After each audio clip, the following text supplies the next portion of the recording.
spectrum. But obviously that isn't the meaning of the word light.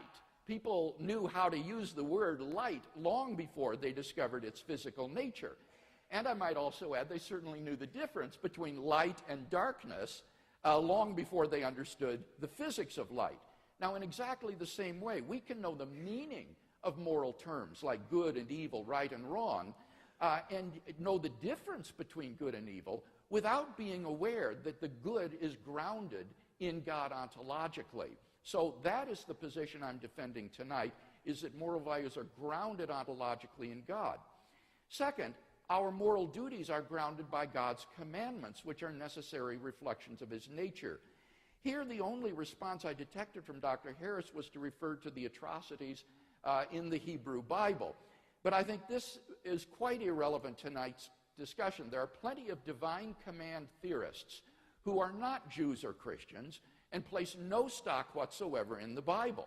So this isn't an objection to divine command theory that I'm defending tonight. Now, if you are interested in biblical ethics, I want to highly recommend Paul Copan's new book, Is God a Moral Monster?, which examines those passages in the Hebrew Bible in light of the ancient Near East, and I can guarantee you it will be a very enlightening and interesting read. But this issue is strictly irrelevant in tonight's debate. So we've not heard any objection to a theistic grounding for ethics. If God does exist, it's clear, I think, obvious even, that we have a sound foundation for objective moral values and duties. Now, what if God does not exist? Is there a sound foundation, first of all, for objective moral values? Now here, Dr. Harris said you don't need religion in order to have universal morality. Again, that's a confusion. Of course you don't. Remember, the Nazis, for example, could have won World War II and established a universal morality. The issue isn't universality, the issue is objectivity. And I'm maintaining that in the absence of God, there isn't any reason, any explanation for the existence of objective moral values. Now, Dr. Harris says, but we can imagine creatures being in the worst possible misery, and it's obviously better for creatures to be flourishing. The well-being of conscious creatures is good. Well, of course it is. That's not the question. We agree that all things being equal, flourishing of conscious creatures is good. The question is rather, if atheism were true, what would make the flourishing of conscious creatures objectively good? Conscious creatures might like to flourish, but there's no reason on atheism to think that it would really be objectively good. Now here, Dr. Harris, I think, is guilty of misusing terms like good and bad, right and wrong, in equivocal ways. He will often use them in non-moral senses. For example, he'll say there are objectively good and bad moves in chess. Now that's clearly not a moral use of the terms good and bad. You just mean they're not apt to win or produce a winning strategy. It's not evil what you've done. And similarly, in ordinary English, we use the words good and bad in a number of non-moral ways. For example, we say Notre Dame has a good team. Now, we can hope it's an ethical team, but that's not what's indicated by the win-loss record. That is a different meaning of good. Or we say that's a good way to get yourself killed. Or that's a good game plan. Or the sunshine felt good. Or that's a good route to East Lansing. Or there's no good reason to do that. Or she's in good health. All of these are non-moral uses of the word good. And Dr. Harris's contrast of the good life and the bad life is not an ethical contrast between a morally good life and an evil life. It's a contrast between a pleasurable life and a miserable life. And there's no reason to identify pleasure, misery with good and evil, especially on atheism. So there's just no reason that's been given on atheism for thinking the flourishing of conscious creatures is objectively good. But Dr. Harris has to defend an even more radical claim than that.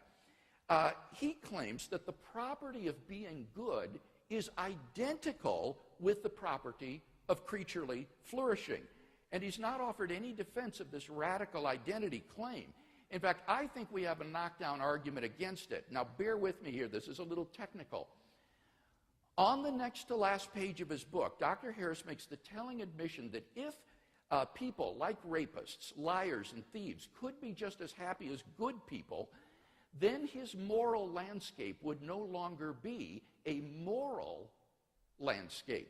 Rather, it would just be a continuum of well-being whose peaks are occupied by good and bad people or evil people alike. Now, what's interesting about this is that earlier in the book, Dr. Harris explained that about 3 million Americans are psychopathic. That is to say, they don't care about the mental states of others. They enjoy inflicting pain on other people. But that implies that there's a possible world which we can conceive in which the continuum of human well-being is not a moral landscape.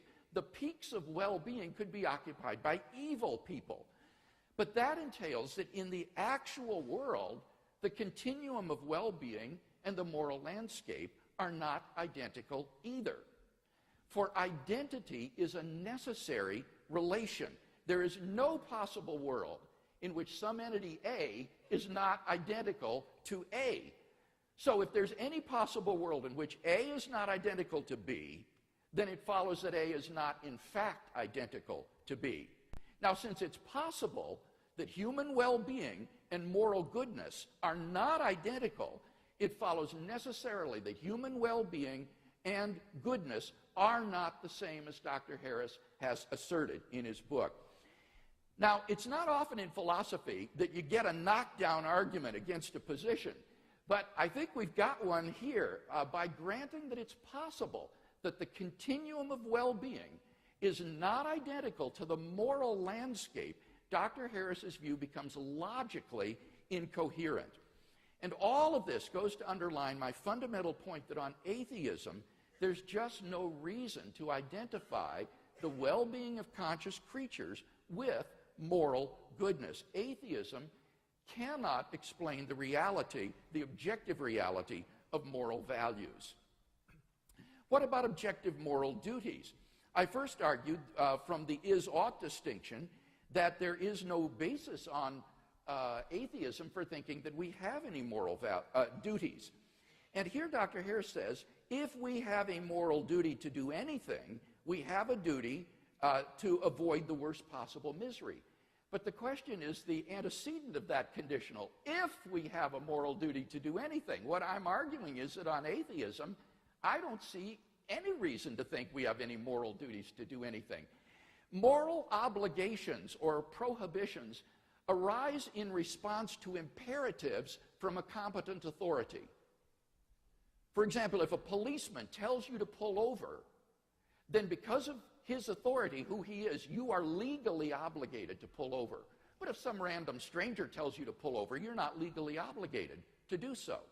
Now, in the absence of God, what authority is there to issue moral commands or prohibitions? There is none on atheism.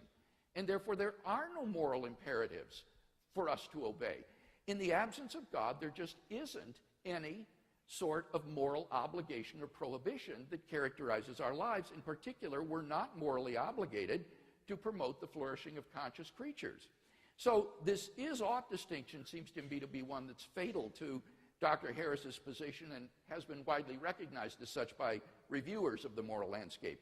But secondly, the problem that's even worse is the ought implies can problem. In the absence of the ability to do otherwise, there is no moral responsibility.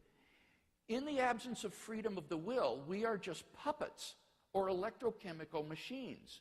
And puppets do not have moral responsibilities. Machines are not moral obligations. But on Dr. Harris's view, there is no freedom of the will, either in a libertarian or a compatibilistic sense, and therefore there is no moral responsibility. So there isn't even the possibility of moral duty on his view. So while I can affirm and applaud Dr. Harris's affirmation of the objectivity of moral values and moral duties, at the end of the day, his philosophical worldview just doesn't ground these entities that we both want to affirm. If God exists, then we clearly have a sound foundation for objective moral values and moral duties. But if God does not exist, that is, if atheism is true, then there is no basis for the affirmation of objective moral values, and there is no ground for objective moral duties, because there is no moral lawgiver and there is no freedom of the will. And therefore, it seems to me that atheism is simply bereft of the adequate ontological foundations to establish the moral life.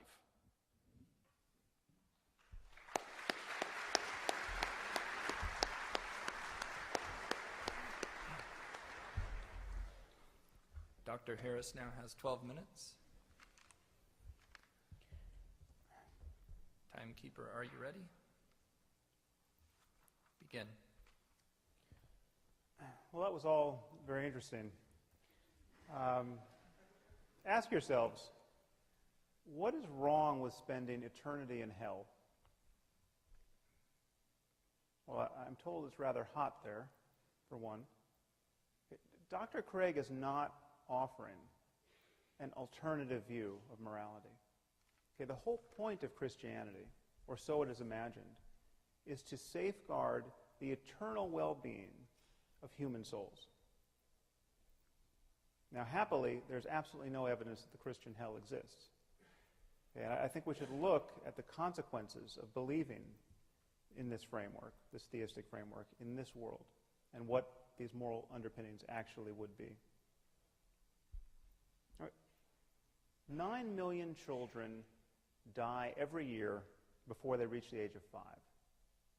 Okay, picture an Asian tsunami of the sort we saw in 2004 that killed 250,000 people. One of those every 10 days, killing children only under 5. Okay, it's 24,000 children a day, 1,000 an hour, 17 or so a minute. That means before I can get to the end of this sentence, some few children, very likely, will have died in terror and agony. Think of the parents of these children.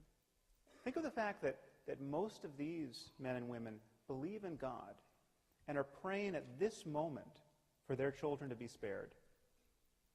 And their prayers will not be answered. Okay, but according to Dr. Craig, this is all part of God's plan.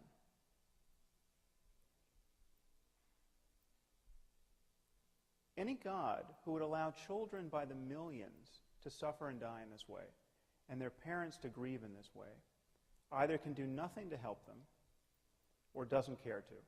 He is therefore either impotent or evil. And worse than that, on Dr. Craig's view, most of these people, many of these people certainly, will be going to hell because they're praying to the wrong God. Just think about that.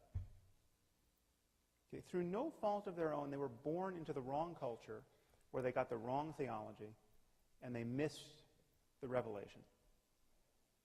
Okay, there are 1.2 billion people in India at this moment. Most of them are Hindus, most of them therefore polytheists. Okay, in Dr. Craig's universe, no matter how good these people are, they are doomed. If you are praying to the monkey god Hanuman, you are doomed. You will be tortured in hell for eternity. Now, is there the slightest evidence for this? No. It just says so in Mark 9 and Matthew 13 and Revelation 14. Okay, perhaps you'll remember from the Lord of the Rings, it says when the elves die, they go to Valinor, but they can be reborn in Middle-earth. I say that just as a point of comparison. Okay, so God created the cultural isolation of the Hindus. Okay, he engineered the circumstance of their deaths in ignorance of revelation. And then he created the penalty for this ignorance, which is an eternity of conscious torment in fire.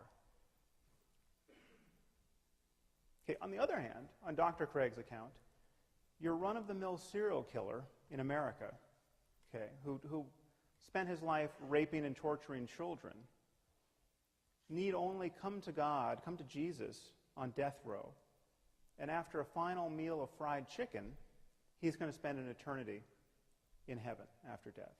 Okay, one thing should be crystal clear to you. This vision of life has absolutely nothing to do with moral accountability.